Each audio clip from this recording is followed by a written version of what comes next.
Hi! Today I would like to show you how you can transfer files from Xiaomi device to Lenovo Legion. Start by opening Play Store on both of them and installing an app called Send Anywhere, then open it.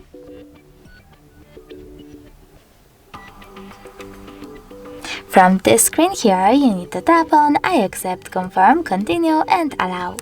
Then select Receive on Lenovo and Send on Xiaomi. Following that, you need to choose No Thanks and close this window on Lenovo, and then tap on all of those dots and choose Send on Xiaomi. This way you would tap on all of those files, select them and transfer them later on.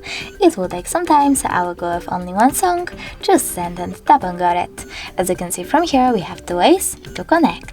We can scan this QR code by tapping on the scanning icon on Lenovo, choosing while using the app or only this time and pointing our camera at the code, but we can also input this key here and choose Receive. Now, after a couple of seconds, as you can see, my file was successfully sent. Thanks so much for watching. If you enjoyed this video, leave a like, comment and definitely subscribe. Bye!